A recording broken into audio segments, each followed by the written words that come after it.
കുറച്ച് ദിവസം മുന്നേ ഇവിടെ ഒരു പയ്യൻ വന്നിട്ട് ഞാനാണെങ്കിൽ എവിടെ പോകാൻ വേണ്ടിയിട്ട് റെഡിയാകും, കുളിക്കാൻ കയറാൻ തുടങ്ങിയപ്പോഴാണ് വന്ന് ബെല്ലടിക്കുന്ന കേട്ടോണ്ട് ഞാൻ നോക്കിയത്. അപ്പോൾ പുള്ളിയുടെ കയ്യിൽ മൊബൈൽ ഇവിടെ ഇങ്ങനെ ഇരിക്കുന്നു, മൊബൈൽ ഇങ്ങനെ തിരിക്കുന്നുണ്ട്. അപ്പം ഞാൻ ചോദിച്ചു, നീ ഫോട്ടോ എടുക്കുന്നോ?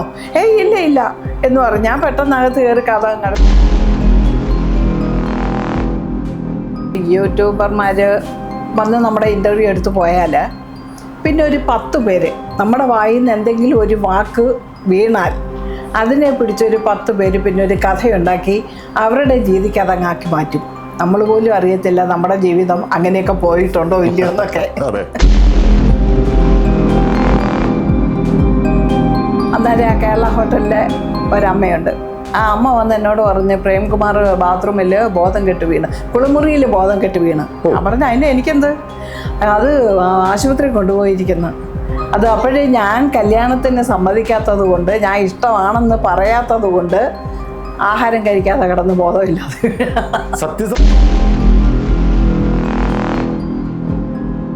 എഴുത്ത് ഇട്ട് വരാൻ പറഞ്ഞ് ചേട്ടന് ധൈര്യത്തിന് അന്ന് കട്ടൻ കിട്ടുന്ന ഒരു ഗോപാലൻ ചേട്ടനുണ്ട്. ഗോപാലൻ ചേട്ടനെ വിളിച്ചോണ്ട് ചേട്ടനും ഇവിടെ വന്നിട്ട് എന്നെ ഇറക്കി വിട്ടിട്ട് പറഞ്ഞു, കൊണ്ടുപോക്കോ, ഇങ്ങനെ ഒരു മോളെനിക്കില്ല. അത് പറ്റുന്നില്ല. അപ്പം മുണ്ട് ഇങ്ങനെ കയ്യിലിരിക്കുകയാണ്, ഉടുക്കാൻ പറ്റുന്നില്ല. അപ്പം ഞാൻ പെട്ടെന്ന് കൊച്ചിനെ വിളിച്ചു. അപ്പോൾ അവ ഓടി ഇറങ്ങി വന്നു. എന്തമ്മാ? ഞാൻ പറഞ്ഞ്, അച്ഛൻ എന്താ പോലെ മക്കളെ ബാത്റൂം പോകണമെന്ന് പറഞ്ഞ് അങ്ങനെ ഞാനും അവനും കൂടെ പിടിച്ചു കൊണ്ടുവന്ന് ഇരുത്തി എന്നോട് അവൻ പറഞ്ഞ്, അമ്മ കഥ അടയ്ക്കരുത്, അമ്മ അവിടെ നില്ലെന്ന്. ഇങ്ങനെ എന്നെ നോക്കിക്കൊണ്ടിരുന്നിട്ട് തല ഇങ്ങനെ അങ്ങ് പോകുന്നു, കണ്ണ് മുകളിലോട്ട് പോകുന്നു. അവൻ കട്ടിലിലോട്ട് അങ്ങ് ഇരുന്ന് ഞാൻ കിടത്തി, തല അവൻ്റെ മോൻ്റെ മടിയിൽ. അപ്പോൾ അടുത്തേക്ക് ഇവള് വെള്ളം കൊണ്ടുവന്ന് കൊടുത്തു. ഒരു 1/2 സ്പൂൺ ഇങ്ങനെ ഇറക്കി എന്നങ്ങ് പോയി.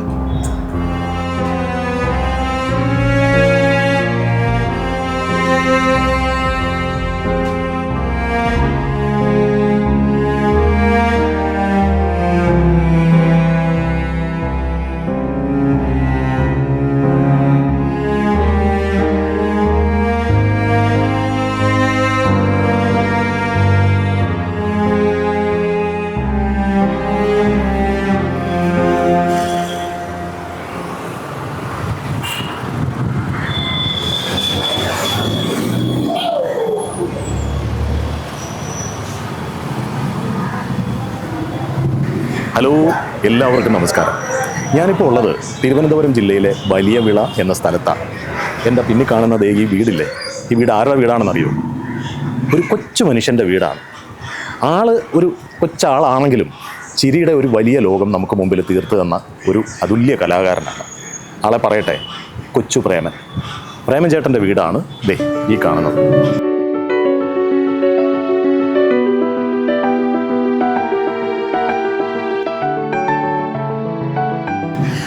ചിത്തിര എന്നാണ് വീട്ടുപേര്. ഇവിടെ ഇപ്പോൾ പ്രേമൻ ചേട്ടൻ്റെ പ്രിയ പത്നി ഗിരിജ പ്രേമനാണുള്ളത്. ഗിരിജ ചേച്ചി മാത്രമേ ഇപ്പോൾ ഈ വീട്ടിലുള്ളൂ. ഇവർക്ക് ഒരു മകനാണുള്ളത്, ഹരികൃഷ്ണൻ മാരീഡാണ്. അവരുടെ ഫാമിലിയെല്ലാം അവരൊന്നിച്ച് UK ഓക്കെ. അപ്പോൾ എന്തായാലും ഞാനിന്ന് ഗിരിജ ചേച്ചിയെ ഒന്ന് കാണണം, കുറച്ച് സമയം ഗിരിജ ചേച്ചിയുടെ ഒപ്പം ഇരിക്കണം, പ്രേമൻ ചേട്ടൻ്റെ ചില ഓർമ്മകളൊന്ന് ചോദിക്കണം, മനസ്സിലാക്കണം എന്നൊരാഗ്രഹം തോന്നിയാണ് ഇവിടെ വന്നത്. അപ്പോൾ ഞാൻ അങ്ങോട്ട് ചെല്ലുകയാണ്. ഗിരിജ ചേച്ചി അകത്തുണ്ട്, ബാക്കി വിശേഷങ്ങളൊക്കെ അവിടെ. ഓക്കെ,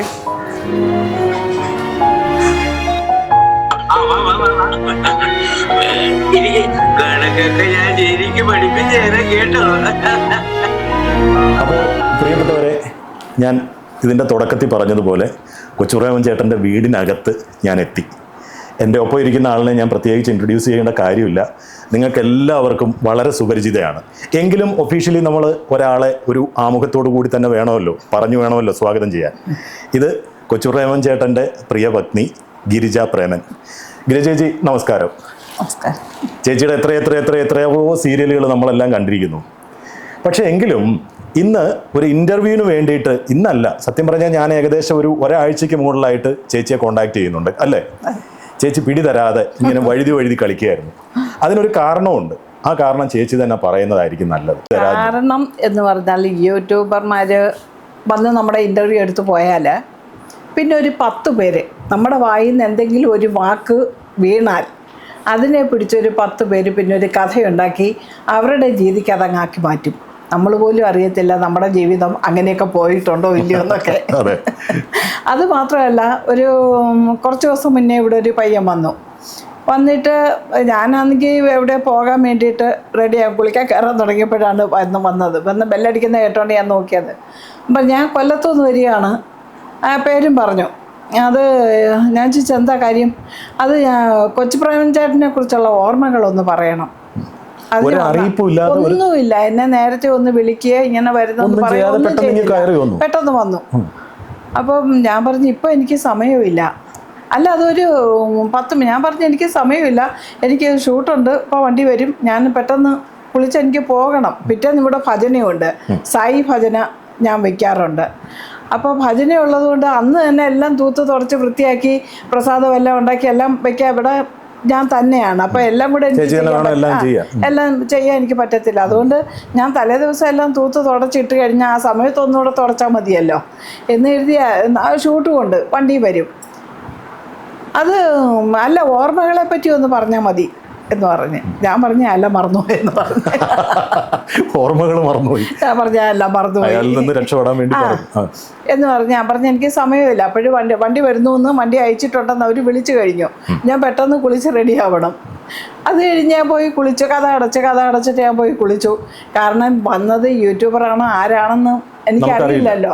അപ്പൊ കഥക് തുറന്നിട്ടിട്ട് എനിക്ക് പോകാൻ പറ്റൂല. ഞാൻ ആ പയ്യൻ നിൽക്കാതെ തന്നെ കഥക് അടച്ചു അകത്തുനിന്ന് പൂട്ടിയിട്ടാണ് ഞാൻ പോയി കുളിക്കാൻ കയറിയത്. ഞാൻ കുളിച്ചിങ്ങനെ വന്ന് ജനലിൽ കൂടെ നോക്കിയപ്പോൾ അങ്ങോട്ടും ഇങ്ങോട്ടും ഒരാൾ പോകുന്നുണ്ട്. ഞാൻ ഇങ്ങനെ വെളിയിലോട്ട് നോക്കിയപ്പോൾ ആ പുള്ളിയിൽ നിന്ന് ചേട്ടന് കിട്ടിയ ഈ അവാർഡുകൾ മെയിനായിട്ടുള്ളതെല്ലാം ഇവിടെ വെച്ചിട്ടുണ്ട്. ബാക്കി എല്ലാം കുറേ ഫംഗ്ഷൻ എല്ലാം ഞാൻ മേളിൽ വെച്ചിട്ടുണ്ട്. അതെല്ലാം എടുത്തുകൊണ്ട് നിൽക്കുകയാണ്. അതെല്ലാം കഴിഞ്ഞിട്ട് ഇന്നലെ എനിക്ക് ഷൂട്ടുണ്ടായിരുന്നു. ഞാൻ ലൊക്കേഷനിൽ ചെന്നപ്പം അവിടെ പയ്യന്മാർ ചോദിച്ച് ഇപ്പം മുത്തശ്ശിയായിട്ടാണ് ചെയ്യുന്നത്. മുത്തശ്ശിയുടെ വീടിന് എന്ത് പറ്റി? ഞാൻ വെച്ചാൽ എന്തടേ അത് കൊച്ചു പ്രേമൻ ചേട്ടൻ്റെ വീടിൻ്റെ ഇപ്പോഴത്തെ അവസ്ഥ കണ്ടോ എന്ന് ചോദിച്ചു. ഞാൻ പറഞ്ഞ് എടാ ഒരാൾ മരണപ്പെട്ട് കഴിഞ്ഞാൽ വീട് നേരെ ഇരിക്കുന്ന വീട് ഇനി കൊണ്ട് ചരിയുമെന്നോ അതിനി എനിക്ക് അറിഞ്ഞൂടാ. അല്ലാതെ ഒരു വീടിന് മാറ്റം സംഭവിക്കുമെന്ന് എനിക്ക് അറിഞ്ഞൂടാ. അത് തന്നെ അത് ഇപ്പോൾ ഒരു പരിതാപകരമാണ് അവസ്ഥ എന്നുള്ള. ഞാൻ ഈ ഒരു അലന്ന നൈറ്റിയൊക്കെ ആയിരുന്നു ഇട്ടുകൊണ്ട് നിന്നത്. അപ്പൊ എന്റെ അവസ്ഥയൊക്കെ കണ്ടു കഴിഞ്ഞാൽ ഞാൻ ഏതാണ്ട് അപ്പൊ പുള്ളിയുടെ കയ്യിൽ മൊബൈൽ ഇവിടെ ഇങ്ങനെ ഇരിക്കുന്നു, മൊബൈൽ ഇങ്ങനെ തിരിക്കുന്നുണ്ട്. അപ്പൊ ഞാൻ ചോദിച്ചു നീ ഫോട്ടോ എടുക്കുന്നോ? ഇല്ല എന്ന് പറഞ്ഞു. ഞാൻ പെട്ടെന്ന് അകത്ത് കയറി കഥ അടച്ചു. കാരണം ഒരു പന്നെ നൈറ്റിയൊക്കെ ഇട്ടായിരുന്നു ഞാൻ നിന്നത്. എൻ്റെ അവസ്ഥ കണ്ടു കഴിഞ്ഞാൽ തന്നെ ഞാനിവിടെ കരഞ്ഞു വിളിച്ച് ആകപ്പാടെ ദുഃഖത്തിലിരിക്കുന്ന ഒരു മൂഡായിരുന്നു എനിക്ക് അപ്പോഴുള്ളത്. അത് അങ്ങനെ അത് കാരണം പിന്നെ ഞാൻ ഒന്നാമത് എനിക്ക് ഇൻ്റർവ്യൂ എന്ന് പറയുമ്പോൾ തന്നെ നമ്മൾ പറഞ്ഞ് 38 വർഷം പുള്ളി എൻ്റെ കൂടെ ഉണ്ടായിരുന്നു. അത്രയും നാളും ഓരോ ഇൻ്റർവ്യൂവും അതിന് പറയാത്ത ഒരു കാര്യങ്ങളും ഇല്ല. കൊച്ചു കുഞ്ഞുങ്ങൾക്ക് പോലും പിന്നെ അത് പറഞ്ഞെന്ന് പറഞ്ഞാൽ ചേച്ചി അറിയാത്ത ഭാര്യമാരുണ്ടോ കൊച്ചു പ്രേമിന്? ഞാൻ പോടാ അത് അല്ല 1 വർഷം 3 കല്യാണം കഴിച്ചു എന്ന് ഞാൻ പറഞ്ഞു. എൻ്റെ അറിവിൽ ഈ 38 വർഷമായിട്ട് ഞാൻ തന്നെ ആയിരുന്നു ഭാര്യ. ഇനി വേറെ ആരെങ്കിലും ഉണ്ടോ എന്ന് എനിക്ക് അറിഞ്ഞൂടാ. ഇനി പുള്ളി മരണപ്പെട്ട് പോയി, ഇല്ലെങ്കിൽ നമുക്ക് ചോദിക്കാമായിരുന്നു എന്ന് പറഞ്ഞ് അങ്ങനെ ഈ വളച്ചൊടിച്ച് വേണ്ടാത്ത കാര്യങ്ങളൊക്കെ പറയുന്നത് കൊണ്ടാണ് ഞാൻ ഇൻ്റർവ്യൂ എന്ന് പറയുമ്പോൾ വേണ്ട എന്ന് ഞാൻ പറയുന്നത്. അല്ലാതെ മനഃപൂർവ്വം ഞാൻ ഒഴിവാക്കുന്നതല്ല. അപ്പൊ ഈ മരണപ്പെട്ട ഒരാളെ പറ്റി നമ്മൾ ദുഷ്കീർത്തി പറയേണ്ട കാര്യമില്ലല്ലോ. ഇപ്പൊ ജീവിച്ചിരുന്ന സമയത്ത് നല്ല രീതിക്ക് ജീവിച്ച ഒരു മനുഷ്യനാ. അദ്ദേഹത്തിന് അത് നമ്മുടെ കൂടെ ഇല്ലാന്ന് വെച്ച് നമുക്ക് വേണ്ടാത്തതൊക്കെ പറഞ്ഞ് ഒരിക്കലും ഇതാക്കാനത് അത് അങ്ങനെ ഒരു ദുഷ്പ്രവണത സത്യത്തിൽ ഞാനും ഈ ചാനലിന്റെ ഭാഗമായിട്ട് അല്ലെ ഈ ചാനലുമായിട്ട് ബന്ധപ്പെട്ട് പല വീടുകളിലും ചെല്ലുമ്പോൾ പലരും എന്നോട് പറയുന്ന ഒരു കാര്യമാണിത്. കാരണം പലർക്കും ഒരു ബുദ്ധിമുട്ടാണ്. അത് നമുക്ക് ഒരുപാട് വിഷമം ഉണ്ടാക്കും. പണ്ടൊക്കെ ചേച്ചിക്കും അറിയാമല്ലോ, ഞാൻ പ്രത്യേകിച്ച് പറയേണ്ട കാര്യമില്ല. ഒരു മീഡിയയുടെ മുമ്പിൽ നമുക്കൊരു അവസരം കിട്ടുക എന്ന് പറഞ്ഞു കഴിഞ്ഞാൽ നമുക്കൊരു സിനിമയിൽ അഭിനയിക്കാൻ കിട്ടുന്ന ചാൻസിനെ പോലെ സന്തോഷത്തോടെ പോയിരുന്ന് അത് അറ്റൻഡ് ചെയ്യുന്നതായിരുന്നു. പക്ഷെ ഇപ്പോൾ ഈ യൂട്യൂബേഴ്സ് അല്ലെങ്കിൽ ബ്ലോഗേഴ്സ് എന്ന് പറഞ്ഞൊരു വിഭാഗം വന്ന് എല്ലാവരെയും ഞാൻ ഒരിക്കലും അങ്ങനെ പറയുകയും ചെയ്യില്ല, ഞാനും അതിൻ്റെ ഒരു ഭാഗമാണ്. പക്ഷെ കുറച്ച് പേര് ആൾക്കാരുടെ ശ്രദ്ധ പിടിച്ച് പറ്റാൻ വേണ്ടി നല്ലതിനെ ചീത്തയാക്കുന്നു, ചീത്തയെ നല്ലതാക്കുന്നു. 38 വർഷം എൻ്റെ കൂടെ ഉണ്ടായിരുന്നു. ഞങ്ങൾ നല്ല സന്തോഷമായിട്ടാണ് ഞങ്ങൾ 2 പേരും മോനും ഞങ്ങൾ 3 പേര് സന്തോഷമായിട്ട് തന്നെയാണ് ജീവിച്ചത്. ഞങ്ങളുടെ ജീവിതത്തിൽ അങ്ങനെ ഒരു പിന്നെ കുടുംബമാകുമ്പം പൊട്ടലും ചിരി തീർച്ചയായിട്ടും എല്ലായിടത്തും ഉണ്ടല്ലോ. അതൊക്കെ ഉണ്ട്, ഇല്ലെന്നല്ല, നല്ല രീതിക്ക് ഞങ്ങൾ ഉണ്ടായിട്ടുണ്ട്. കാരണം ഇനി നിന്റെ കൂടെ ഒരു ജീവിതം ഇല്ല എന്ന് ഞാൻ പറഞ്ഞ എന്നാ പിന്നെ അങ്ങനെ വഴക്കിടുമ്പോ അങ്ങനെയൊക്കെ പോ, ഇനി നിന്റെ കൂടെ ഞാൻ ജീവിക്കുന്നില്ല. ഞാൻ പറഞ്ഞ ശരി വേണ്ട പൊയ്ക്കോ എന്ന് പറയും. പുള്ളി ഇറങ്ങിപ്പോയി ആ ജംഗ്ഷനിൽ ചെന്നിട്ട് കുറച്ചു നേരം കഴിയുമ്പോൾ ഒരു പൊതിയായിട്ട് വരും. എനിക്ക് കഴിക്കാൻ എന്താണോ ഇഷ്ടം അത് വാങ്ങിച്ചോണ്ട് വരും. അങ്ങനെയൊക്കെ ഞങ്ങൾ വളരെ സന്തോഷമായിട്ട് വഴക്കിട്ടും ഒക്കെ ജീവിച്ചതാണ്. അങ്ങനെ ഒരു മനുഷ്യനെ അപകീർത്തികരമായിട്ടൊക്കെ പറഞ്ഞ് ഇതൊക്കെ ആക്കുമ്പോൾ എനിക്കത് വിഷമമാണ്. ഞാനത് മോനോടെയും പറഞ്ഞപ്പോൾ മോൻ പറഞ്ഞ അമ്മ അത് വേണ്ട, അച്ഛനെ പറ്റി എന്തെങ്കിലുമൊക്കെ പറയുമ്പോൾ അത് അമ്മയ്ക്കും വിഷമോ എനിക്കും വിഷമോ, അതുകൊണ്ട് വേണ്ടമ്മ എന്ന് പറഞ്ഞു. എന്തായാലും പോട്ടെ, അത് മറ്റൊരു വിഷയം. ചേച്ചി, പ്രേമൻ ചേട്ടൻ ഇപ്പോൾ നമ്മളെ വിട്ട് പോയിട്ട് എത്ര വർഷമായി? ഇപ്പം ഈ ഡിസംബർ 3 4 വർഷമാവും. ഇപ്പം 3-3.5 വർഷം ആയി. 2022 ഡിസംബർ 3-നാണ്. ഓക്കെ. ഞാൻ കഴിഞ്ഞ 2-3 ദിവസത്തിന് മുമ്പ്, അതായത് പ്രേമൻ ചേച്ചി ഒരു സമ്മതം തരും എന്നെനിക്കൊരു തോന്നൽ വന്നപ്പോഴാണ് ഞാൻ കുറച്ച് കാര്യങ്ങൾ വിക്കിപീഡിയ കയറി നോക്കിയത്. 250-ന് മുകളിൽ ചിത്രങ്ങളിൽ അഭിനയിച്ചിട്ടുണ്ട്. അതെ. ഓക്കെ. ചെറുതും വലുതുമായിട്ടുള്ള ക്യാരക്ടർ ചെയ്തിട്ടുണ്ട്. വേറെ എന്തെങ്കിലും സ്വപ്നം ഉണ്ടായിരുന്നു കൊച്ചു പ്രേമൻ ചേട്ടന്? അതായത് സിനിമ സംവിധാനം ചെയ്യണമെന്നോ അല്ലെങ്കിൽ സിനിമ നിർമ്മിക്കണമെന്നോ? എഴുതും പുള്ളി, നന്നായിട്ട് സ്ക്രിപ്റ്റൊക്കെ എഴുതും. ഇവിടെ കോമഡിയൊക്കെ എഴുതി കൊടുക്കാറുണ്ട്. ഇവിടെ കലാസാഗർ എന്നും പറഞ്ഞുകൊണ്ട് മറ്റേ സർവേശ്വരൻ എന്ന് പറയുന്ന അദ്ദേഹത്തിൻ്റെ ഒരു ട്രൂപ്പ് ഉണ്ടായിരുന്നു. അവിടെ പോയി ഡയറക്റ്റ് ചെയ്ത് കൊടുക്കുമായിരുന്നു, എഴുതി കൊടുക്കുമായിരുന്നു. പിന്നെ പണ്ട് എന്നെ കൊണ്ടുവന്നേക്ക സമയത്ത് 84-ലാണ് ഞങ്ങളെ കല്യാണം. അത് പിന്നെ ചോദിക്കാതെ വിചാരിച്ചിട്ടായിരുന്നു. പോട്ടെ, കുഴപ്പമില്ല. എഴുതുന്നതിന്റെ കാര്യം പറഞ്ഞു. അപ്പോഴ് ആകാശവാണിക്ക് വേണ്ടി കല്ലിമുള്ളുകളെന്നും പറഞ്ഞിട്ട് ഒരു പരമ്പരയായിട്ട് ഇങ്ങനെ എഴുതി കൊടുക്കുമായിരുന്നു. അത് പുള്ളി പറയും ഞാനാണ് എഴുതുന്നത്, എഴുതി കൊടുക്കുമായിരുന്നു. അങ്ങനെയുള്ള പിന്നെ നാടകം എഴുതി, പ്രൊഫഷണൽ നാടകം പോലെ എഴുതി അത് ഡയറക്റ്റ് ചെയ്തിട്ടുണ്ട്. ഇവിടെ അഭിനയിച്ചിട്ടുണ്ട്. ഇവിടെ ചേട്ടൻ്റെ കൂട്ടുകാർ കുറച്ച് പേര് ചേർന്ന് അങ്ങനെയൊക്കെ ഉണ്ട്. അല്ലാതെ സിനിമ സംവിധാനം ചെയ്യണമെന്നൊന്നും പറഞ്ഞിട്ടില്ല. പുള്ളി അഭിനയിക്കണം, നല്ല ക്യാരക്ടറുകളൊക്കെ അഭിനയിക്കണം. ഒരു തമിഴ് സിനിമ ചെയ്തു, വീണ്ടും തമിഴ് സിനിമ വന്നു. പക്ഷെ അപ്പോഴത്തേക്കൊക്കെ പിന്നെ ശ്വാസം മുട്ടലൊക്കെ കൂടി പറ്റാതായി. അതോടുകൂടി പുള്ളി അങ്ങ് ആകപ്പാടെ ഡൗൺ ആയിപ്പോയി. ചേച്ചി, നിങ്ങൾ തമ്മിൽ പ്രേമ വിവാഹമായിരുന്നോ? പ്രേമം എന്ന് പറയാൻ പറ്റത്തില്ല. എന്നാ ഒരു പ്രേമം ഉണ്ടായിരുന്നു? പുള്ളിക്കുണ്ടായിരുന്നു. ചേച്ചിക്കില്ലായിരുന്നോ? എനിക്കില്ലായിരുന്നു. കാരണം എന്ന് പറഞ്ഞാൽ നാടകത്തിന് വീട്ടിൽ നിന്ന് വിടുമ്പോൾ തന്നെ പറഞ്ഞു, ഇറക്കി വിടരുത് പെണ്ണിനെ, എന്തെങ്കിലും പേരുദോഷം കേൾക്കും. അപ്പം ഇതൊന്നും ഇല്ല, ഇത് ഞാൻ പ്രേമിക്കാനൊന്നും പോവുകയല്ല, നല്ല രീതിക്ക് പോകാമെന്ന് അമ്മയ്ക്ക് വാക്ക് കൊടുത്തിട്ടാണ് ഞാൻ ഇറങ്ങിയത്. കല്യാണം കഴിക്കുമ്പോൾ ചേച്ചി നാടകത്തിൽ അഭിനയിച്ചിട്ടില്ല? എന്നെ കല്യാണത്തിന് 1 വർഷം മുന്നേ ഞാൻ വന്നു. പ്രൊഫഷണലായിട്ട് വരുന്ന കൊല്ലം ചൈതന്യയിലാണ്. അവിടെ വന്ന് പിറ്റേ വർഷമാണ് ചേട്ടൻ വരുന്നത്. വന്നു ഇങ്ങനെ വേറൊരു, അത് പിന്നെ വലിയൊരു കഥയാണ്, അതൊക്കെ പറയാൻ നിന്ന 1 മണിക്കൂറൊക്കെ പോരാ. വേറെ ഒരാളുണ്ടായിരുന്നു. അപ്പോൾ ആ പുള്ളി എന്നെ കല്യാണം ആലോചിച്ചു. അപ്പം വേറെ ആൾക്കാർ പറഞ്ഞു അത് ശരിയല്ല, നല്ല പാർട്ടിയൊന്നും അല്ല എന്ന് പറഞ്ഞ്. അപ്പം അങ്ങനെ ഇരിക്കുമ്പോഴാണ് ഇദ്ദേഹത്തിൻ്റെ വരവ്. അപ്പോൾ കോമഡി കാണിച്ച് ഞാനൊന്ന് ചിരിച്ചു, എല്ലാവരും ചിരിച്ചു, ഞാനും ചിരിച്ചു. അത് വെച്ച് ആ ചിരിയിൽ പിന്നെ ഒരു കഥ എങ്ങും മെനഞ്ഞു. എല്ലാവരും കഥ മെനഞ്ഞു. ഞാൻ പിന്നെ എന്നെ ഒരു പ്രേമത്തിലോട്ട് കൊണ്ട് ആണെന്ന് ഇട്ടു. അപ്പോൾ എന്നോട് ചോദിച്ചു, ഇങ്ങനെ എല്ലാവരും പറയുന്നല്ലോ, എന്നാൽ പിന്നെ നമുക്ക് കല്യാണം കഴിച്ചുകൂടെ എന്ന് ചോദിച്ചു.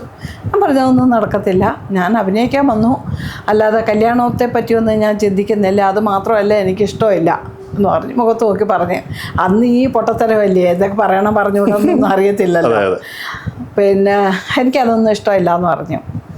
പിന്നെ അങ്ങനെ ഇരിക്കുമ്പോൾ ഉണ്ട് അവിടെ കൊല്ലത്ത് പിന്നെ ഹോസ്പിറ്റലിന് പുറകിൽ ഒരു ഹോട്ടലിലായിരുന്നു ഞങ്ങൾ താമസിച്ചത്, കേരള ഹോട്ടലോ അവിടെയായിരുന്നു താമസിക്കുന്നത്. അപ്പോൾ അവിടെ ഒരു അമ്മയുണ്ട്. അമ്മ എന്നോട് ഒന്ന് അറിഞ്ഞ്, അന്ന് കൊച്ചുപ്രേമനല്ല, അന്ന് പ്രേംകുമാറാണ്. കൊച്ചുപ്രേമൻ ആയത് പിന്നെയാണ്. അപ്പോൾ നാടകത്തിൽ വന്നതിന് ശേഷമാണ്. അപ്പോൾ പ്രേംകുമാർ ക്യാരക്ടറിന്റെ പേരായിരുന്നു അതോ? അല്ല, അത് ഇവിടെ വലിയ പ്രേമൻ, വേറെ ഒരു പ്രേംകുമാർ ഉണ്ടായിരുന്നു. ഇവർ സംഘചേതനയിൽ അഭിനയിച്ചുകൊണ്ടിരിക്കുകയായിരുന്നു. അപ്പോഴീ നാടകത്തിൻ്റെ അന്ന് ഈ ടി വിയിലും അങ്ങനെയൊന്നും ഇല്ലല്ലോ. അപ്പം പ്രേമൻ നന്നായിട്ട് അഭിനയിച്ചു.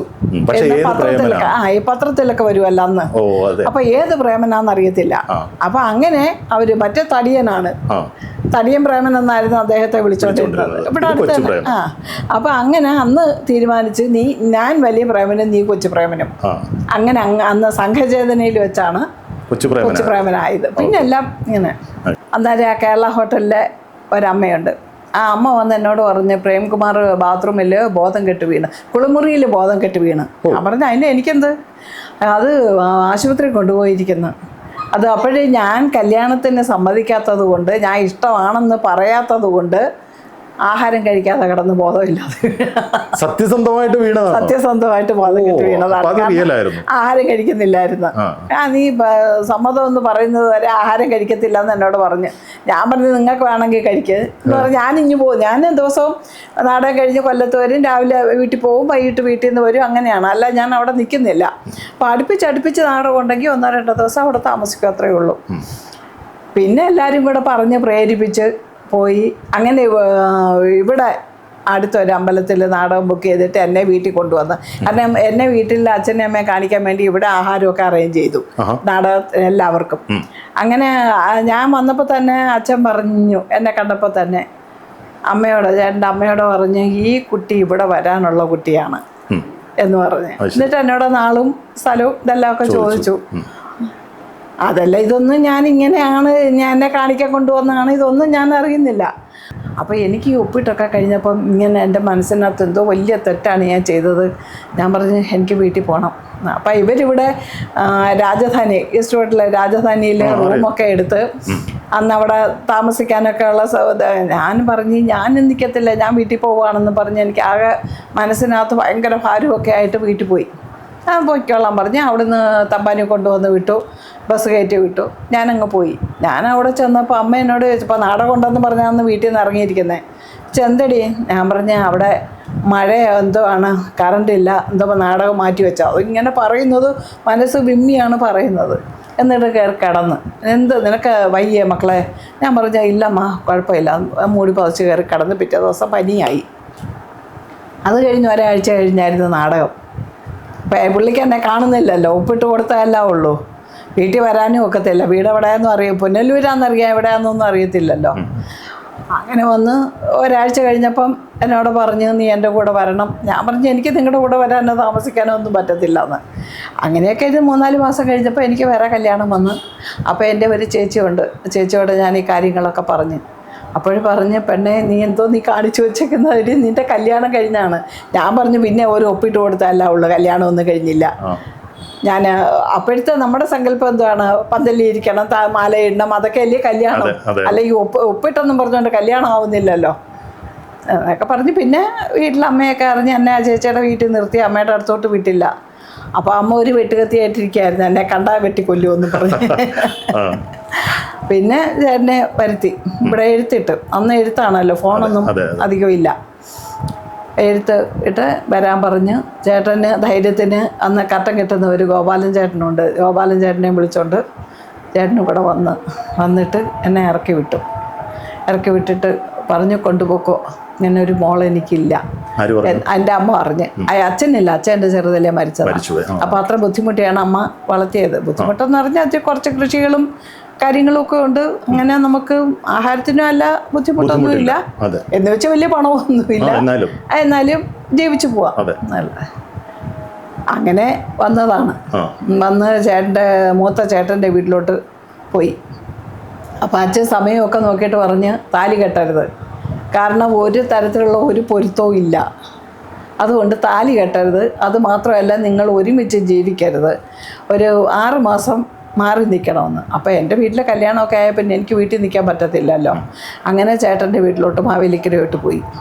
അവിടുന്ന് ഒരു 6 മാസം കഴിഞ്ഞപ്പോൾ ഇവിടെ വിളിച്ച് ഇനി വരാൻ പറഞ്ഞ്. അപ്പം ഞങ്ങൾ നാടകത്തിന് ഒരുമിച്ച് പോകുന്നുണ്ട്, വരുന്നു. അതൊക്കെ താലി കെട്ടരുതെന്ന് പറഞ്ഞ് അവിടെ ഒരു അമ്പലത്തിൻ്റെ നടയിൽ വെച്ച് താലി കെട്ടി, ഇവിടെ വന്ന് മാലയിട്ട്. അതാണ് ഈ 3 കല്യാണം എന്ന് പറയുന്നത്. എനിക്ക് ഇങ്ങനത്തെ കാര്യങ്ങളൊക്കെ ചേച്ചിയോട് ചോദിക്കാൻ ഞാൻ അവിടുന്ന് വരുമ്പോൾ ചില പ്ലാനിങ് ഉണ്ടായിരുന്നു. പക്ഷെ എന്നാൽ എൻ്റെ മനസ്സിൽ വേറൊരു തോന്നലുണ്ടായിരുന്നു, ഞാനിതൊക്കെ ചോദിച്ചാൽ ഇമോഷണലാവുമോ ഇപ്പൊ ചെറുതായിട്ടൊന്ന് കണ്ണെന്തോ അത് പിന്നെ തീർച്ചയായിട്ടും ഉണ്ടാവും, അതുണ്ടാവണം അല്ലേ? അതാണ് രജിസ്റ്റർ ചെയ്തു, താലി കെട്ടി, ഇവിടെ വന്ന് മാലയിട്ടു. അതാണ് ഈ 3 കല്യാണമെന്ന് ഈ ചേട്ടൻ തന്നെ ഇതെല്ലാം ഉണ്ടാക്കിയത് പറഞ്ഞത്. ചേച്ചി, എനിക്ക് കുടിക്കാൻ ഒരു ഇത്തിരി വെള്ളം വേണം. തരാം. ഇവിടെ വേറെ ആരുണ്ട് ഇപ്പൊ ജോലിക്ക്? ആരുമില്ല. ചേച്ചി ഒറ്റയ്ക്ക്? ഞാൻ ഒറ്റയ്ക്ക്. അപ്പൊ എല്ലാ കാര്യങ്ങളും ഒറ്റയ്ക്കാണോ ചെയ്യുന്നത്? കുക്കിങ്ങും എല്ലാം? പക്ഷെ വീടൊക്കെ ഒരുവിധം നന്നായിട്ട് അടുക്കി ഇപ്പൊ വീടൊക്കെ നിങ്ങൾ വരുന്നത് കൊണ്ട് ഞാൻ എല്ലാം അടിക്കാം. അല്ലാതെ തന്നെ ഇവിടെ വേറെ ആരും ഇല്ലല്ലോ അടുക്കി പറക്കിയൊക്കെ വെക്കാൻ. ഒറ്റയ്ക്കാണ് എല്ലാം. അങ്ങനെ സഹായത്തിനൊന്നും വേറെ ആരുമില്ല? ആരുമില്ല. അപ്പൊ പുറത്തേക്കൊക്കെ പോകുന്നത് എങ്ങനെയാ? പുറത്ത് പോകാൻ വണ്ടിയിൽ മോനൊരു പയ്യനെ ഏർപ്പാട് ചെയ്ത് തന്നിട്ടുണ്ട്. അപ്പൊ അവനെ വിളിച്ചവൻ വരും. അവന് വർക്ക്ഷോപ്പിൽ പോകുന്നവനാ, വണ്ടി പണി. ഞാൻ ഡ്രൈവിംഗ് പഠിച്ച ലൈസൻസ് ഒക്കെ എടുത്തത് വണ്ടി ഓടിച്ചുകൊണ്ടും ഇരുന്നതാണ്. ഞങ്ങള് എൻ്റെ വീട്ടിൽ പോയി. അപ്പൊ വെഞ്ഞാറമൂട് വെച്ച് വണ്ടി ഒന്ന് തട്ടി. അപ്പൊ ഈ സൂപ്പർ ഫാസ്റ്റ് ഡ്രൈവർമാർക്കൊരു അസുഖം ഉണ്ടല്ലോ, പെണ്ണുങ്ങളാണ് വണ്ടി ഓടിക്കുന്നത്, കൊണ്ടുവന്നത് തട്ടി. അപ്പൊ അങ്ങനെ ഞങ്ങള് സൈഡ് ഒഴിഞ്ഞ് പോകുമായിരുന്നു. അങ്ങനെ കൊണ്ടുവന്ന് തട്ടിയിട്ട് ഞാൻ ചേട്ടൻ്റെ കയ്യിൽ വണ്ടി കൊടുത്തില്ല. ഞങ്ങൾ പോയി സൈഡ് ഗ്ലാസ്സിൽ തട്ടി അഞ്ജലി എന്ന ഗ്ലാസ്സൊക്കെ വാങ്ങിച്ചിട്ടിട്ട് ഞാൻ തന്നെ ഓടിച്ചു. ഇങ്ങോട്ട് തിരിച്ച് കുറച്ച് ഞാൻ ഓടിച്ചു, കുറച്ച് ചേട്ടൻ ഓടിച്ചു. ഇവിടെ വന്നിട്ട് എന്നോട് പറഞ്ഞ് ഇനിയും വണ്ടി എടുക്കണ്ടെന്ന്. അതോടുകൂടി എൻ്റെ വണ്ടി ഓടിച്ച് നിർത്തി. മോന് മരുമോളും UK-ലാണ്. ലണ്ടൻ. ഹരികൃഷ്ണനും റഷ്ലി. അവർക്ക് കുട്ടികളായിട്ടില്ല. എനിക്ക് ഒരുപാട് കാര്യങ്ങൾ ഇനിയും ചോദിക്കാനുണ്ട്, പക്ഷെ നല്ല ദാഹമുണ്ട്. വെള്ളം തരാം. ചായ വേണ്ട ചേച്ചി? ചായ വേണ്ട, വെള്ളം മതി. ഓക്കെ. ഈ ചായ വേണോന്നുണ്ടെങ്കിൽ ഞാൻ പറയില്ല, കാരണം ചേച്ചി ഒറ്റയ്ക്കേ ഉള്ളൂ. ഞാൻ വന്നിട്ട് ചേച്ചിയെ ബുദ്ധിമുട്ടിക്കുന്നത് ശരിയല്ല. അത് കുഴപ്പമില്ല. ഈ വീടിൻ്റെ ഈ ഷെൽഫ് നിറയെ പ്രേമൻ ചേട്ടൻ്റെ സമ്പാദ്യങ്ങളാണ്. ഇതിനകത്ത് കുറേയേറെ മെമൻറ്റോസ് ഉണ്ട്, അവാർഡുകളുണ്ട്. പിന്നെ ഇവിടെ വന്നപ്പോൾ ചേച്ചി പറഞ്ഞൊരു കാര്യം എന്ന് പറഞ്ഞാൽ, നമുക്ക് ആർക്കും അറിഞ്ഞുകൂടാത്ത ചില വിശേഷങ്ങൾ കൂടി ഇവിടെ ഉണ്ട്. ഇത് കണ്ടില്ലേ, ഈ ഫ്ലവേഴ്സൊക്കെ പ്രേമൻ ചേട്ടൻ തനിയെ ഉണ്ടാക്കിയതാണ്. കഥകളി ഇത് എന്ത് വെച്ചുണ്ടാക്കിയതാ? ഇതെല്ലാം ഈ ടാബ്ലറ്റുകളില്ലേ, ക്യാപ്സുകൾ, ഗുളികകള്, അതിന്റെ ഈ മുകളിലത്തെ ഒരു ഇതുണ്ടല്ലോ, അലുമിനിയം പോലുള്ള, അത് വെട്ടിയെടുത്ത് ഉണ്ടാക്കുന്നതാണ്. നന്നായിട്ട് വരയ്ക്കും. നന്നായിട്ട് വരച്ചതെല്ലാം ഇതുണ്ടാക്കുന്നതാണ് ഇവിടെ ഇരുന്ന്. പിന്നെ അതാണ്ട് അവിടെ ഒരു ഗാന്ധിജി ഇരിക്കുന്നു. ഇതല്ലേ? ഇതൊരു ഗാന്ധിജിയുടെ രൂപമാണ്. എല്ലാം പൊടിയായി. ഇതും ആ മെഡിസിന്റെ കവർ വെച്ചിട്ട് ചെയ്തതാണ്. അത് പിന്നെ ഈ നമ്മൾ വാങ്ങിക്കുന്ന ഈ അലുമിനിയം ഈ ഫോയിൽ പോലുള്ള ഇതുണ്ടല്ലോ, അതിന്റെ ചുരുട്ടി എടുത്ത് പശ വെച്ചൊട്ടിച്ച് അങ്ങനെയൊക്കെ വെച്ചേക്കുന്നതൊക്കെയാണ്. ഇതെല്ലാം ഉണ്ടാക്കിയതാണ്. ഇത് എന്തിന്റെ അടപ്പാണ്. അടപ്പ് കൊണ്ട് അത് ഒരു സമയം വെറുതെ ഇരിക്കില്ല. ഒരു സമയവും വെറുതെ ഇരിക്കത്തില്ല.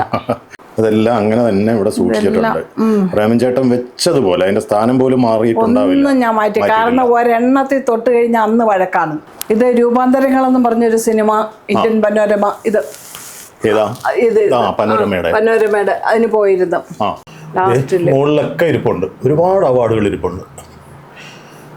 തീർച്ചയായിട്ടും ഉണ്ടാവുമല്ലോ. 250-ലധികം സിനിമകളിൽ അഭിനയിച്ച ഒരാള്. ചെറിയ ചെറിയ വേഷങ്ങളാണെങ്കിലും എന്നും മനസ്സിൽ ഓർമ്മ നിൽക്കുന്ന വേഷങ്ങളായിരുന്നു പലതും, അല്ലേ? ഇതാണ് ഫാമിലി ഫോട്ടോ. നടുക്ക് നിൽക്കുന്നതാണ് നമ്മൾ നേരത്തെ പറഞ്ഞ ഹരികൃഷ്ണൻ. എൻ്റെ കല്യാണ ഫോട്ടോ അവിടെ ഇരിക്കുന്നു. ഇനി ഹരികൃഷ്ണന്റെ ഫാമിലിയും കൂടെ നമുക്ക് കാണാം. ഫോട്ടോ അത് അവളുടെ അച്ഛനും അമ്മയും അനിയത്തിയുമാണ്. ഓക്കെ. പുറത്ത് നല്ല മഴ. പൂവെല്ലാം പറിക്കണമെന്ന് വിചാരിച്ച. പൂവോ? എന്നിട്ട് എങ്ങനെ അമ്പലത്തിൽ കൊണ്ട് കൊടുക്കുമോ, അതോ ഇവിടെ അടുത്ത് തന്നെ ഉണ്ടോ അമ്പലം? അമ്പലം ഇവിടെ ഉണ്ട്, കൊണ്ടമൻകടവ് ദേവീക്ഷേത്രം ഉണ്ട്. എല്ലാ ദിവസവും പോവും അമ്പലത്തിൽ? എല്ലാ ദിവസവും ഒന്നുമില്ല, എന്നാലും മിക്കവാറും പോവും. ഓക്കെ. ഇവിടെ ഹനുമാൻ കോവിലുണ്ട്, അവിടെ പോവും. ഞാൻ ഈ പൂ പറിച്ച് കെട്ടി എൻ്റെ കണ്ണന് മാല കെട്ടിയിടും. അത് ഗുരുവായൂർ പോയപ്പോ ഒരാൾ ഗിഫ്റ്റ് തന്നതാ. ശരി. Okay okay. മഴയാവുമ്പോ പിന്നെ ഒരു കാര്യം ഞാൻ കാണിച്ചു തരാം. എന്താണ്? ദാണ്ടാ ഉണങ്ങി നിൽക്കുന്ന മരം കണ്ട, ചാമ്പയാണത്. ചാമ്പയാണേ. അത് നിറഞ്ഞ് കായ് പിടിച്ചോണ്ടിരുന്നതാണ്. ചേട്ടൻ പോയതിന് ശേഷം കാ പിടിച്ചിട്ടില്ല, ആ മരം ഉണങ്ങുന്നു. ആണോ? ആ, അത് എപ്പോഴും അതിൻ്റെ ചുവട്ടിൽ കാണും. ഇതിലൂടെ പിള്ളേരൊക്കെ പോകത്തില്ലേ, പിള്ളേർ അങ്കിളെ ചാമ്പയ്ക്ക തരുമോയെന്ന് ചോദിച്ചാൽ അത് പറിച്ചു കൊടുക്കും. പക്ഷെ ചേട്ടൻ പോയതിന് ശേഷം ആ മരം ഉണങ്ങി. ഓ ഓ, ഇപ്പൊ കാ പിടിക്കുന്നില്ല അതിൽ. അത് ഒരു അതിശയം പോലെയാണ്. മഴ പെയ്യുമ്പോൾ ഇവിടെ ഇങ്ങനെ വന്നിരിക്കുവോ? ആ, ചിലപ്പോൾ വന്നിരിക്കും.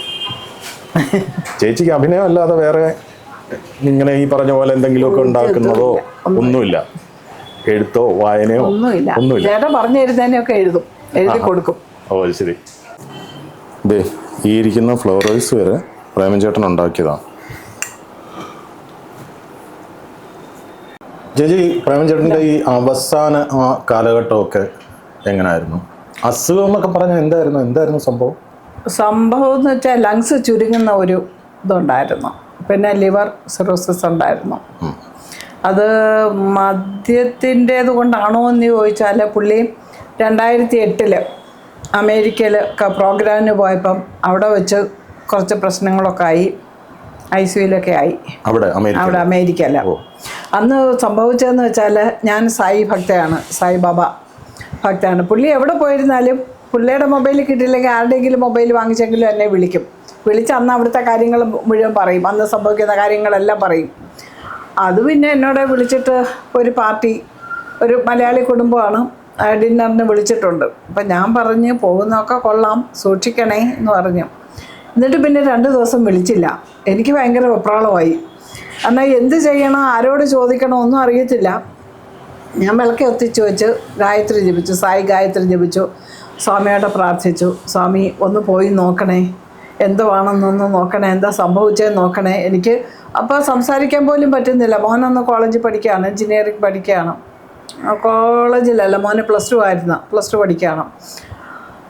അപ്പോൾ ഞാൻ ഇങ്ങനെ പ്രാർത്ഥിച്ച സമയത്ത് പ്രാർത്ഥിച്ച് കുറച്ച് കഴിഞ്ഞപ്പം എനിക്ക് ഫോൺ വരുന്നു, പുള്ളി ഏകദേശം മരണപ്പെട്ടു എന്നൊരു ഇതിലാണ് എന്നെ വിളിക്കുന്നത്. അത് കഴിഞ്ഞ് കുറച്ച് കഴിഞ്ഞ് വിളിച്ചിട്ട് പറഞ്ഞു ഇപ്പോൾ കുഴപ്പമൊന്നുമില്ല എന്ന്. അപ്പം ഞാനിവിടെ ഇരുന്ന് പ്രാർത്ഥിച്ച് ഭഗവാനെ വിളിച്ച സമയത്തായിരിക്കും കോട്ടയത്തുള്ള ഒരു നേഴ്സ്, ഒരു പെൺകുട്ടി സ്വാമിയുടെ ഒരു ഫോട്ടോ കൊണ്ടുവന്ന് നെഞ്ചത്ത് വെച്ച് കൊടുത്തിട്ട് പറഞ്ഞു, ഇനി ഒന്നും പേടിക്കാനില്ല, എല്ലാം ഇയാൾ നോക്കിക്കോളും. ആ വാക്കാണ് പറഞ്ഞതെന്ന് പറഞ്ഞ്. ആ വാക്കാണ് പുള്ളി കേട്ടത്. കാരണം ഒരു അബോധാവസ്ഥയിൽ കിടക്കുകയാണ്. ആ വാക്കാണ് കേട്ടതെന്ന് പറഞ്ഞ് ആ ഫോട്ടോ വെച്ച് കൊടുത്തപ്പോൾ എന്നോട് പറഞ്ഞ്, ഐസ് കട്ട നമ്മുടെ ദേഹത്തെടുത്ത് വെച്ച് ഇങ്ങനെ ഉരുകി ഇറങ്ങുമല്ലോ, അതുപോലെ എന്തോ ഇങ്ങനെ ഉരുകി താഴോട്ട് പോകും പോലെ, ഇങ്ങനെ ഒലിച്ചു പോകും പോലെ തോന്നിയെന്ന് പറഞ്ഞു. അത് കഴിഞ്ഞ് പുള്ളി കണ്ണു തുറന്ന് പിന്നെ ഒരു കുഴപ്പമില്ല. പിന്നെ എന്നോട് പറഞ്ഞു, എനിക്ക് പിന്നെ ഫോൺ വന്നു, ഇപ്പം പുള്ളിക്ക് കുഴപ്പമൊന്നുമില്ല, ഇനി ഒരു 5 പ്രോഗ്രാം കൂടെ ഉണ്ട്. അപ്പം ഞാൻ പറഞ്ഞു, ഇനി അവിടെ നിർത്തണ്ട, ഞാൻ പറഞ്ഞു വിട്ടേക്കാൻ പറഞ്ഞു. പറഞ്ഞു കുഴപ്പമൊന്നുമില്ല. ഞാൻ പറഞ്ഞു വേണ്ട, നിർത്തണ്ട, അത് ഇനി വിട്ടേക്കാൻ പറഞ്ഞു. അപ്പോൾ അമ്പൂരിയിലുള്ള ഒരു കുടുംബം വരുന്നുണ്ട്, അപ്പോൾ അവരുടെ കൂട്ടത്തിൽ ഇനി വിട്ടു. അപ്പോൾ അതിനുശേഷം പുള്ളി മദ്യപിക്കുകയോ അങ്ങനെ ലഹരിയുള്ള ഒരു കാര്യങ്ങൾ ചെയ്യുകയോ ചെയ്തിട്ടില്ല. അതെല്ലാം കഴിഞ്ഞ് 2008 2019 ഈ തലകറക്കം ഉണ്ടായിരുന്നു. അപ്പോൾ ഞാൻ ഷുഗർ കുറയുന്നതെന്ന് എഴുതി മധുരമൊക്കെ കൊടുക്കുമായിരുന്നു. അങ്ങനെ പുള്ളിയെ നിർബന്ധിച്ച് ഹോസ്പിറ്റലിൽ പോകാൻ വിളിച്ചാൽ വരത്തില്ല. പിന്നെ നിർബന്ധിച്ചാണ് ഞാനും മോനും കൂടെ കൊണ്ടുപോയി നോക്കിയപ്പോൾ ഷുഗർ കുറഞ്ഞതല്ല, ഷുഗർ അങ്ങ് കൂടി. കാരണം ഷുഗർ കുറഞ്ഞാന്ന് വെച്ചാൽ ഞാൻ മധുരം കൊടുത്തല്ലോ, അപ്പോൾ ഷുഗർ അങ്ങ് ഒത്തിരി കൂടിപ്പോയി. പിന്നെ അവരെല്ലാം ടെസ്റ്റുകളും ഇതെല്ലാം ഒക്കെ നടത്തി. അപ്പോഴാണ് ഈ ലങ്സിൻ്റെ ഇതറിയുന്നത്. ലങ്സ് അത് പിന്നെ ലിവർ സിറോസിസ് ഉണ്ടായിരുന്നു, ലങ്സ് ചുരുങ്ങുന്നുണ്ടായിരുന്നു. അപ്പോൾ ചെറിയൊരു ശ്വാസം മുട്ടലും തുടങ്ങിയിട്ടുണ്ടായിരുന്നു. അങ്ങനെ പിന്നെ അവിടെ മുതൽ പിന്നെ അത് കൂടി വന്ന് ട്രീറ്റ്മെൻറ്റൊക്കെ. അപ്പോഴത്തേക്ക് ഒരു 80% ലങ്സും ലിവറും എല്ലാം ഡാമേജായി. പിന്നെ അവിടുന്ന് അമൃതയിൽ കൊണ്ടുപോകാൻ പറഞ്ഞ് അമൃതയിൽ കൊണ്ടുപോയി ഒരാഴ്ച അവിടെ അഡ്മിറ്റായിരുന്നു. അവിടുത്തെ ട്രീറ്റ്മെൻറ്റിലെല്ലാം കുറഞ്ഞു, നല്ല കുറവായിരുന്നു. പിന്നെ പുള്ളി അഭിനയിക്കാനൊക്കെ പോവും. എങ്ങനെ എന്തൊക്കെ പറഞ്ഞിരുന്നാലും അഭിനയിക്കാൻ പുള്ളിക്ക് പറ്റത്തില്ല. ഡോക്ടർ എന്നോട് പറഞ്ഞു, അമ്മയെ പേടിപ്പിക്കാൻ വേണ്ടി പറയുകയല്ല, മോനുണ്ടോ കൂടെ? ഞാൻ പറഞ്ഞു മോനിങ്ങനെ ജർമ്മനിക്ക് പോയിരിക്കുകയാണ്, അത് ഞാൻ പറഞ്ഞ എന്തെങ്കിലും ഉണ്ടെങ്കിൽ എന്നോട് പറഞ്ഞാൽ മതി എന്ന് പറഞ്ഞു. അപ്പോൾ ഡോക്ടർ പറഞ്ഞു, അമ്മയെ പേടിപ്പിക്കാൻ വേണ്ടി പറയുകയല്ല, മരുന്നിനൊരു പരിധിയുണ്ട്, അത് കഴിഞ്ഞിരിക്കുകയാണ്, ഇനി അമ്മയുടെ പ്രാർത്ഥനയാണ് വേണ്ടത് എന്ന് പറഞ്ഞു. അപ്പം പിന്നെ അങ്ങനെ പറഞ്ഞപ്പോൾ പെട്ടെന്ന് എനിക്ക് എന്ത് പറയണം എന്നൊരു ഇത് ഒരു നിമിഷം ഞാൻ പറഞ്ഞാൽ കുഴപ്പമില്ല എന്ന് പറഞ്ഞു. പിന്നെ ഞാൻ അവിടെ നിന്ന് റൂമിൽ വന്നപ്പോൾ എന്നോട് ചോദിച്ചു എന്താ പറഞ്ഞത്. ഞാൻ പറഞ്ഞു അത് മരുന്ന് കഴിക്കേണ്ടുന്ന വിധമൊക്കെ എങ്ങനെയൊക്കെ കഴിക്കണമെന്ന് ഡോക്ടർ പറഞ്ഞതാണ് എന്ന് പറഞ്ഞു. നമുക്കിത് പറയാൻ പറ്റുമോ? അയ്യോ പുള്ളി മരണഭയം 2008 വന്ന ആ അസുഖം കഴിഞ്ഞ് വന്നപ്പോൾ അന്ന് മുതൽ മരണഭയവും ഉണ്ട്. കാരണം ഒറ്റയ്ക്ക് ഇരിക്കത്തില്ല. ഞാനില്ലെങ്കിൽ ഞാൻ ഷൂട്ട് കഴിഞ്ഞ് വരുന്നത് വരെ ബെഡ്റൂമിൽ കയറത്തില്ല. ഇവിടെ ഇരിക്കും, ഈ സെറ്റിൽ ഇവിടെ ഇരിക്കും. ഞാൻ വന്നു കഴിഞ്ഞിട്ടേ ബെഡ്റൂമിൽ കയറത്തുള്ളൂ. കിടക്കത്തില്ല. ഞാൻ 1 മണിയോ 2 മണിയോ എപ്പോഴാണ് വരുന്നതെന്ന് വെച്ചാലും ഇവിടെ കുത്തിയിരിക്കും, ഈ കഥകും തുറന്നിട്ടേക്കും ഇവിടെ ഇരിക്കുക. കാരണം ഞാനില്ലാത്തപ്പോൾ എന്തെങ്കിലും സംഭവിച്ചാൽ അറിയാൻ പറ്റില്ലല്ലോ. ആ ഒരു മരണഭയം ഉണ്ടായിരുന്നു, ഭയങ്കരമായിട്ടുണ്ടായിരുന്നു, ഭയങ്കര പേടിയായിരുന്നു.